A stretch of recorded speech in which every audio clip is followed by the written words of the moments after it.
Assalamualaikum guys, oke kembali lagi bersama Draft Movie Review. Piye kabar Rek? Terima kasih buat para penonton setia Draft Movie dimanapun kalian berada. Semoga kalian semua selalu sehat ya.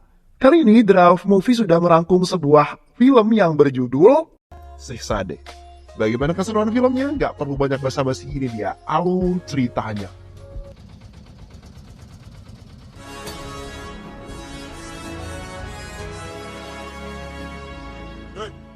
Apa dia kalian?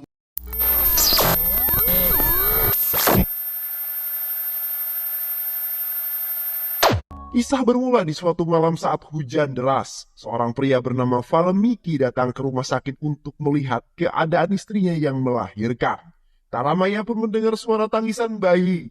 Lalu seorang suster datang dan mengatakan kalau istrinya telah melahirkan seorang bayi laki-laki yang sehat. Sementara itu di ruangan lain Yasoda, istri dari sahabatnya sekaligus atasan Valmiki sangat bahagia karena mendengar ia telah berhasil melahirkan seorang bayi laki-laki yang sehat sama seperti sahabatnya. Akan tetapi, saat suster yang bernama Sulakona akan memberikan bayi kepada ibunya, ia kaget karena si bayi tidak merespon sama sekali. Ia berpikir jika bayi itu telah meninggal. Karena takut disalahkan, kemudian ia berniat untuk menelpon Randif. Namun saat itu, dia bertemu dengan Valmiki yang sedang menelpon. Dengan ekspresi panik, Sulakona meminta telepon yang sedang dipakai Valmiki. Ia berkata kepada Valmiki bahwa bayinya Randif tidak bergerak, sehingga ia harus segera menelpon Randif. Mendengar hal tersebut membuat Valmiki kaget. Ia pun kemudian berkata kepada Sulakona bahwa dirinya bekerja di tempat Randif. Dan berkat Randiflah Valmiki mendapatkan kehidupan yang layak pada saat ini. Dan sebagai tanda balas budi Valmiki kepada Randif, ia merelakan anaknya untuk ditukarkan demi membalas kebaikan keluarga Randif. Pada awalnya Sulakona sempat menolak, namun Valmiki kemudian pergi ke ruangan anak dan istrinya yang kebetulan juga belum sadarkan diri.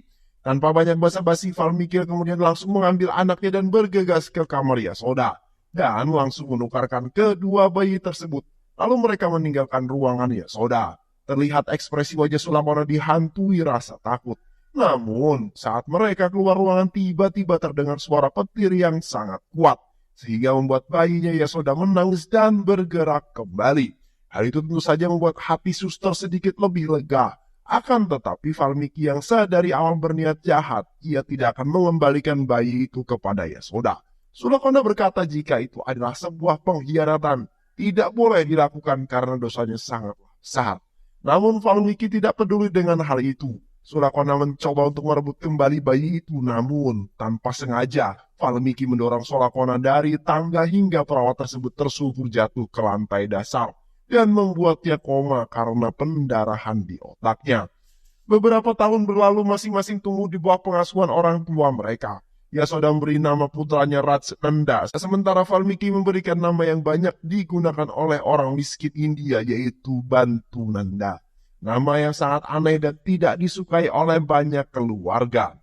Sejak kecil Bantu memang anak yang cerdas dan jenius. Ia selalu berusaha membuat Valmiki bangga dengan menjadi anak yang sangat pintar.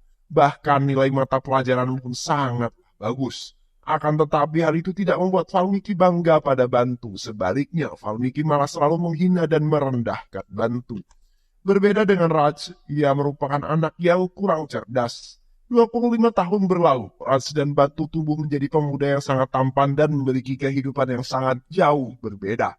Bantu yang hidup dalam kesederhanaan, meski banyak kekurangan, tapi Bantu tidak pernah mengeluh, bahkan selalu berbahagia. Bisa hidup dengan keluarganya. Bantu masih saja hidup dalam ketidakadilan yang Valmiki berikan. Berbeda dengan Raj, anaknya yang diurus oleh Sundip. Kehidupan Raj Manohar penuh dengan kemewahan dan kini sedang menempuh pendidikan di luar negeri. Hingga pada suatu hari saat Raj akan kembali pulang ke India, justru Valmiki lah orang yang paling sibuk menyambut kedatangan Raj demi menyambut anaknya itu. Valmiki kemudian menyuruh Bantu untuk memberikan berbagai persiapan untuk penyambutan Raj. Padahal kepulangan Raj itu karena ia di-DO dan dikeluarkan oleh sekolahnya. Sebab Raj anak yang kurang cerdas dan juga pemalas.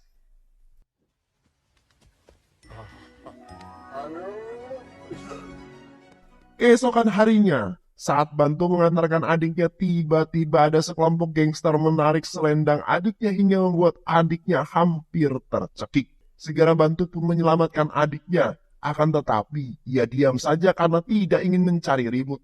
Bantu pun kemudian membiarkan mereka pergi. Akan tetapi, sang adik berkata bahwa biasanya saudara laki-laki akan marah jika adiknya diganggu.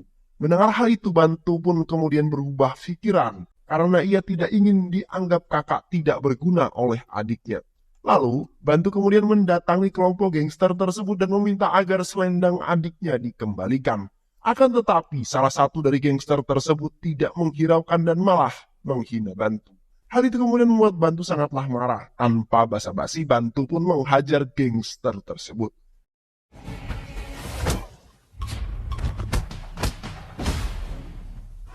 Pada akhirnya Bantu dapat dengan mudah mengalahkan mereka semua, lalu Bantu berhasil membawa kembali selendang milik adiknya itu. Setelah urusannya selesai, Bantu pergi ke sebuah perusahaan untuk melamar pekerjaan. Saat di lift, ia bertemu dengan wanita yang sangat cantik bernama Samara. Saking cantiknya sampai Bantu tidak bisa mengalihkan pandangannya.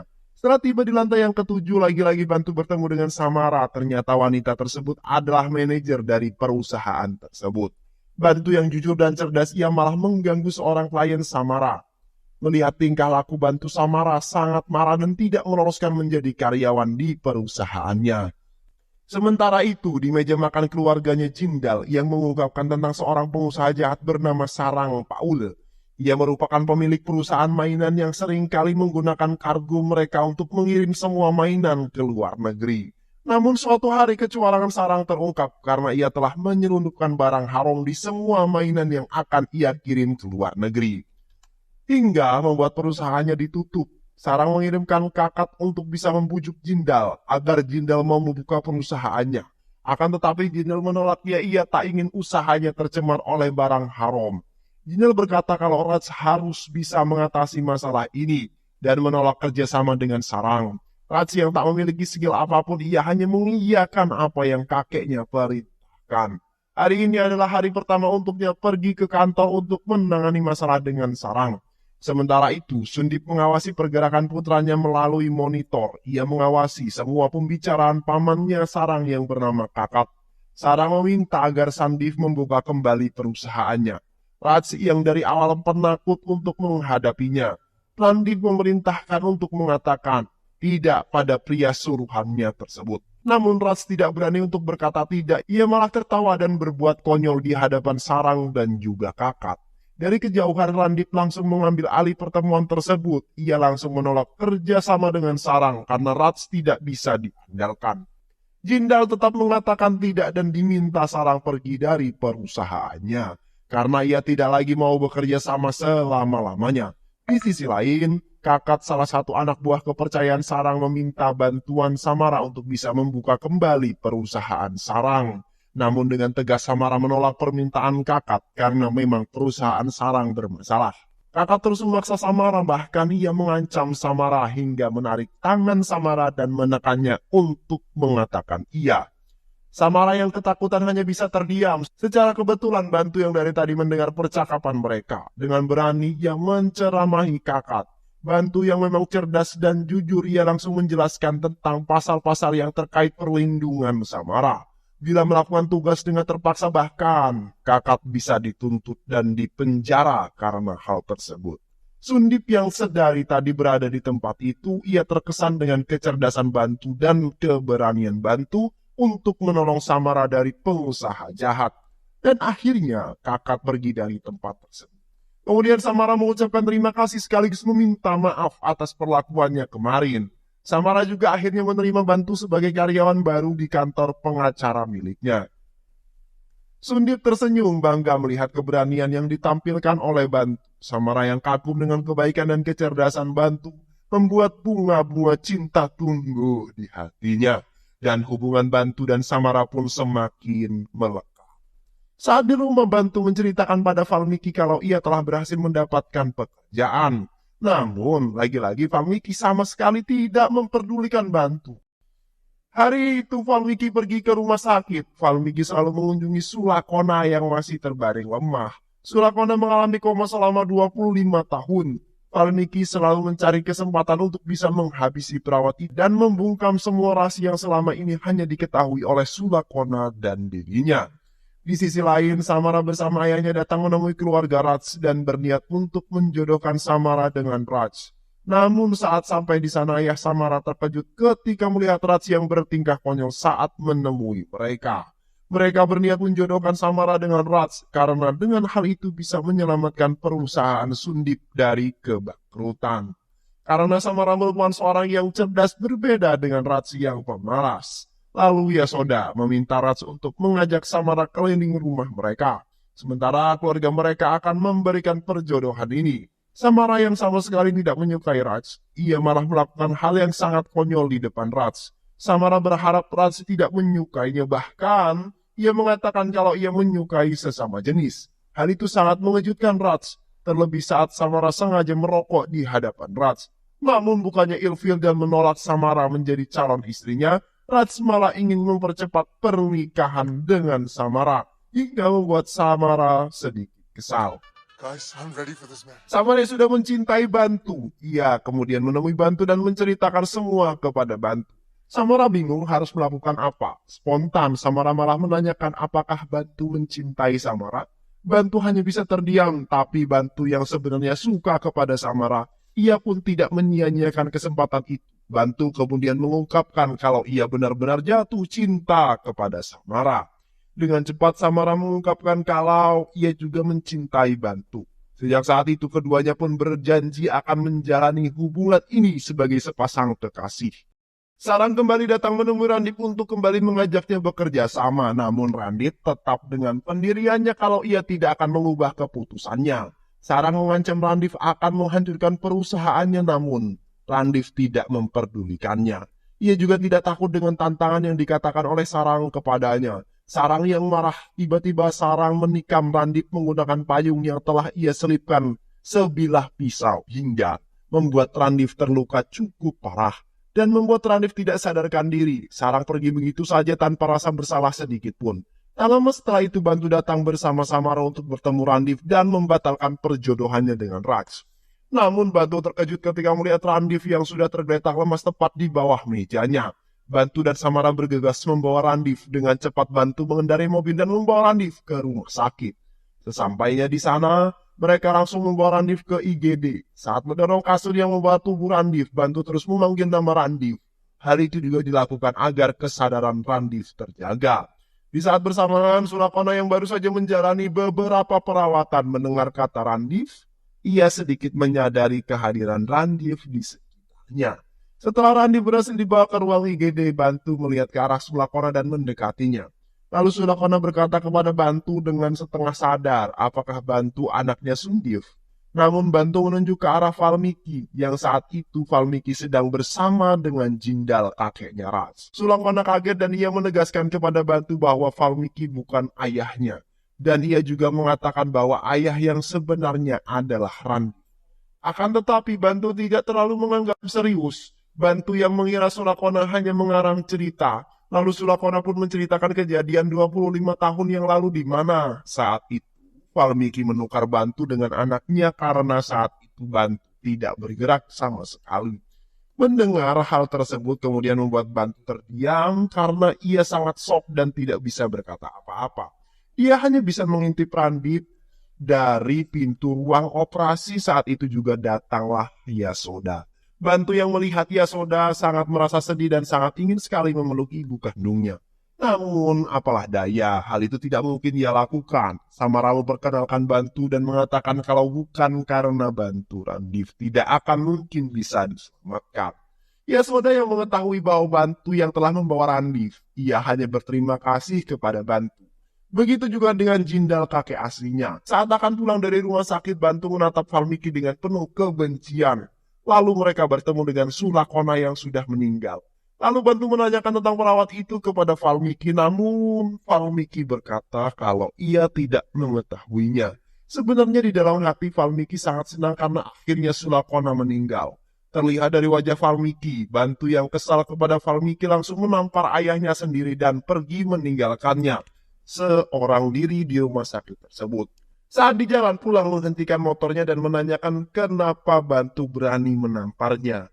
Bantu menjawab bahwa dia sudah mengetahui semuanya. Ia juga tahu bahwa Valmiki bukan ayah kandungnya dari orang yang dia temui di rumah sakit. Valmiki berkata kepada Bantu agar dirinya tidak mempercayai perawat yang sudah 25 tahun koma. Hal itu Bantu lakukan untuk memancing Valmiki dan pada akhirnya Valmiki pun mengakuinya. Valmiki mengakui bahwa dia telah menukarkan Bantu dengan anaknya agar anaknya bisa hidup enak dan mewah. Mendengar hal itu, Bantu sangat kecewa terhadap Valmiki dan itulah sebabnya kenapa selama ini Valmiki selalu membuat hidupnya menderita dan selalu menghinanya. Setelah kejadian itu, Bantu kini memiliki kebebasan untuk tidak harus selalu membuat Valmiki bangga padanya lagi. Valmiki mohon kepada Bantu agar Bantu bisa menjaga rahasia tersebut. Karena jika terbongkar maka Raj pasti akan langsung ditendang dari rumahnya dan memecat Valmiki. Bantu yang memang memiliki sikap yang baik, ia tidak akan membongkarnya. Karena ia juga kasihan kepada Raj. Mungkin Raj akan diusir dari rumahnya Randif dan bunuh diri jika Raj mengetahui hal yang sebenarnya. Bantu juga tidak mau memisahkan ibu dengan Raj karena ia yang bertahun-tahun merawat dan membesarkan Raj. Ia juga tidak mungkin menggagalkan wanita yang selama ini selalu merawat dengan sepenuh hati dengan sebutan Bibi. Keesokan harinya, Bantu kembali ke rumah sakit untuk melihat keadaan ayahnya di dalam ruangan tersebut. Namun ia terkejut ketika Bantu melihat ibunya tidak memperlakukan ayahnya dengan lembut. Bahkan dia sama sekali tidak mau membantu ayahnya untuk mengonsumsi obat-obatan. Bantu juga memperhatikan tingkah Raj yang aneh dan dianggapnya tidak sesuai dengan usianya. Bahkan orang-orang kepercayaan ayahnya pun tidak luput dari pengawasan Bantu yang ia ketahui telah melakukan korupsi di keluarga Randif. Ia memahami jika Randif sangatlah tersiksa dengan semua ini. Keesokan harinya, saat Bantu akan mengunjungi Sundif di rumahnya, ia selalu saja dihalangi oleh Valmiki, namun Bantu memiliki cara lain agar dirinya bisa bertemu dengan ayahnya, yaitu dengan cara memanfaatkan dokter pribadi Sundif yang bernama Sri Wisata, yang selalu melakukan pengecekan rutin kesehatan Sundif. Bantu berpura-pura menculik anaknya Sri Wisata, lalu mengancam dokter tersebut agar dokter itu mengatakan bahwa kepada Sundif jika Sundif akan cepat sembuh jika dia dikelilingi orang-orang yang menyayanginya dan membantunya saat itu. Salah satunya adalah Bantu, orang yang membawa pertama kali Sundif ke rumah sakit. Mendengar itu, Jindal memerintahkan Valmiki untuk menelepon Bantu agar bisa datang ke rumahnya. Dan benar, rencana Bantu pun kemudian berhasil. Saat itu Jindal kakeknya meminta Bantu untuk duduk berhadapan dengannya. Jindal mengucapkan rasa terima kasihnya kepada Bantu, bahkan Jindal langsung memeluk Bantu sambil mengatakan kalau Bantu bisa bekerja di perusahaannya. Mendengar hal itu, kemudian Bantu sangat senang karena ia bisa bekerja di perusahaannya. Dengan senang hati, Bantu kemudian menerima tawaran yang diberikan Jindal. Lalu Bantu kemudian menyuruh Jindal untuk melaporkan kejadian yang menimpa Sundip ke kantor polisi. Jindal mengatakan bahwa dia telah melaporkan kejadian tersebut, namun tidak ada tanggapan sama sekali dari pihak kepolisian. Kemudian Bantu mengajak Jindal untuk menemui Sarang di pelabuhan. Keesokan harinya pergi ke pelabuhan, namun sesampainya di pelabuhan Jindal mendapatkan perlakuan yang sangat kasar. Ia diusir lalu didorong oleh anak buah Sarang hingga terjatuh. Bantu yang melihat itu kemudian membuatnya sangat marah dan menghajar semua orang-orang yang mencoba menyerangnya. Dengan mudah, Bantu dapat menghajar para anak-anak buah Sarang. Bantu dan Jindal kemudian menemui Vikram, anak tunggal Sarang, di kapalnya. Vikram terkejut ketika melihat Bantu datang menemuinya. Bantu meminta agar Vikram dan Sarang jangan pernah mengganggu perusahaan Jindal. Bantu kemudian mengejek Vikram jika dirinya tidak bisa berbuat apa-apa tanpa ayahnya. Saat akan pulang, Bantu dan Jindal bertemu dengan Sarang dan mengatakan jangan sekali-kali menyentuh perusahaan Jindal. Dia juga tahu bahwa Saranglah yang telah menusuk Sundip dan mereka pun pergi. Keesokan harinya rumah Sundip didatangi Inspektur Satis dan berniat memberikan pengawalan keamanan kepada Sundip. Namun Bantu yang saat itu berada di rumah Sundip, ia berkata kepada Inspektur bahwa untuk jangan khawatir dan tidak perlu repot-repot. Karena Sundip tidak membutuhkan pengamanan selama dia masih berada di sisinya. Mendengar hal tersebut, Inspektur memutuskan untuk pulang karena dia yakin kepada Sundip dengan Bantu setelah ia mengetahui keberanian Bantu. Lalu Bantu memberitahu Jindal soal pengamanan dari pihak kepolisian, tapi Jindal menyebut masalah utamanya bukan dari pihak eksternal, melainkan dari internal, yaitu keluarganya. Karena ketika mengalami kesulitan yang dibutuhkan hanyalah keluarga, tapi anaknya sendiri tidak bisa diandalkan. Adik iparnya juga begitu, sedangkan istrinya juga sangat cuek kepadanya. Mendengar hal itu, Bantu kemudian merasa sangat sedih tentang keadaan keluarganya. Lalu Bantu pun berbicara dengan Jindal, kakeknya itu menceritakan kepada Bantu bahwa selama 7 tahun hubungan Sundip dan Yasoda sedang tidak baik-baik saja. Mendengar cerita itu kemudian membuat Bantu mengerti betapa tersiksanya Sundip selama ini. Keesokan harinya saat Jindal melihat pengeluaran perusahaan, dia sangat terkejut karena pengeluarannya begitu besar. Kemudian lalu ia menanyakan kepada Bantu apa yang sebenarnya terjadi. Bantu yang merupakan anak jujur, ia mengatakan kepada Jindal bahwa selama ini ada ulah dari adiknya yang selalu korupsi uang perusahaan. Mendengar hal itu, Jindal sangat kaget dan hendak memukul adiknya, namun Yasoda datang menghampirinya lalu meminta informasi sebenarnya pada Bantu. Lalu Bantu menceritakan semua yang terjadi selama ia bekerja di perusahaan Jindal. Ia berkata bahwa selama ini mereka menggunakan uang perusahaannya untuk berjudi dan bermain wanita, hingga membuat perusahaan ini terus menurun dan merugi. Bantu pun memanfaatkan waktu itu untuk mengharmoniskan kembali hubungan ayah dan ibunya. Bantu kemudian berkata bahwa selama ini Yasoda dan Sundip tidak akur karena kesalahan 7 tahun lalu, saat Sundip selingkuh dengan sekretarisnya. Sundip yang menyesali perbuatan, ia berusaha untuk menebus kesalahannya dengan memperbaiki dirinya agar bisa memperbaiki hubungan keluarganya. Sundip yang mendengar hal itu kemudian membuatnya marah karena mengungkit masa lalu yang ia kemudian menampar Bantu. Lalu Bantu berkata bahwa hubungan yang dibangun atas kebohongan tidak akan bertahan lama, namun hubungan yang dibangun atas kebenaran pasti akan baik dan awet. Dan Bantu pun pergi. Sundip yang terngiang dengan perkataan Bantu. Kemudian ia mencoba berbicara pada istrinya. Malam itu mereka mulai berbicara dari hati ke hati. Karena mereka sadar apa yang dikatakan oleh Bantu semuanya benar dan tidak ada yang mesti mereka tutupi lagi. Walau demikian, tidak bisa dipungkiri kalau Yasoda sangat hancur terlebih ketika menunggu Randip meminta maaf kepadanya. Randip mengubah posisi duduknya dan mulai menggenggam tangan istrinya. Sambil menatap mata istrinya, Randip meminta maaf dengan sangat tulus sambil menangis dan terus menggenggam tangan istrinya. Pada akhirnya, hubungan mereka pun kembali harmonis. Keesokan harinya saat Yasoda memasuki toilet, ia terkejut melihat Sarang telah hadir di dalamnya. Mereka langsung menculik Yasoda dan meminta tebusan sebesar 50 miliar dan saham dari semua perusahaan itu. Mereka mengancam akan membunuh Yasoda jika mereka tidak menandatangani surat penyerahan 50% saham perusahaannya. Hal itu tentu saja membuat keluarga Sundip sangat bingung. Karena tidak ingin terjadi apa-apa kepada istrinya, Jindal dan Sundip pun kemudian menandatangani surat tersebut. Rats yang mendengar hal itu kemudian mencoba menenangkan ayahnya dan ia berniat untuk menyelamatkan ibunya. Kemudian Rats berniat memberikan surat perjanjian tersebut, tapi Valmiki mencoba mencegah karena Sarang adalah orang yang berbahaya. Dan Rats tidak akan bisa mengalahkannya. Namun Rats tak peduli. Ia akan pergi memberikan surat itu dan menyelamatkan ibunya. Rats pun segera bergegas dari tempat Sarang. Akan tetapi, saat Rats tiba di tempat Sarang dan bertemu dengan anak buah Sarang yang tengah duduk seorang diri, Rats dengan polosnya ia bertanya di mana ibunya. Lalu anak buah Sarang menceritakan kalau sebelum kedatangan Rats ke sini, Bantu telah lebih dulu datang dan menyelamatkan ibu mereka.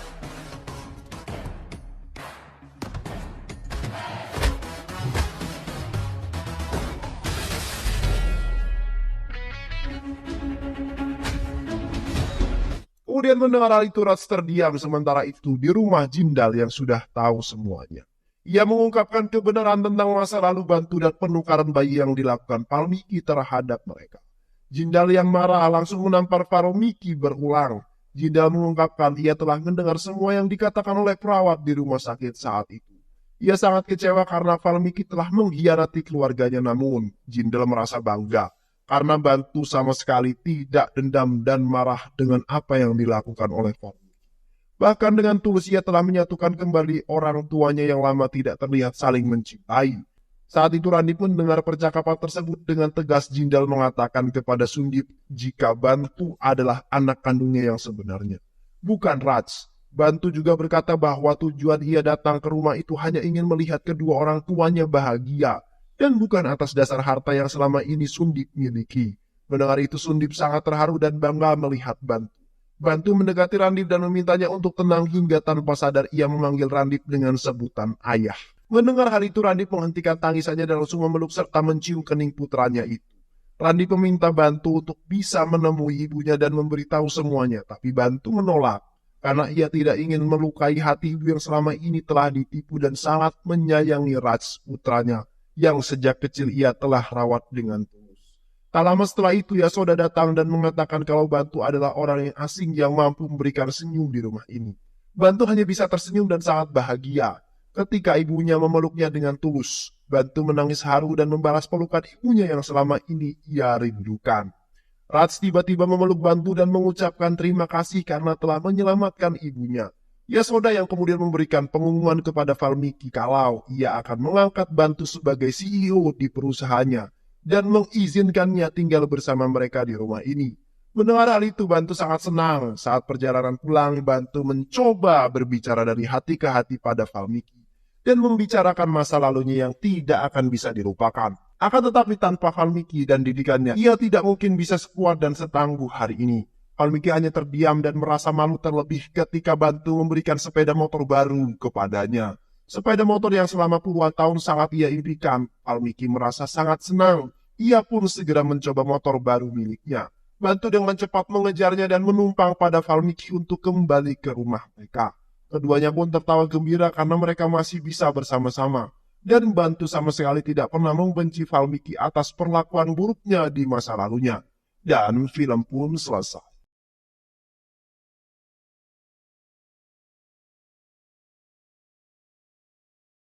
Terima kasih udah nonton video ini sampai akhir. Semoga kalian semua terhibur. Jangan lupa subscribe, like, comment, and share ya. Pisang habis dimakan Kunti. Kunti dilepas banyak maunya. Salam undur diri dari Draft Movie. Dan terima kasih buat penonton semuanya. Draft Movie pamit. Sehat selalu. Wassalamualaikum warahmatullahi wabarakatuh.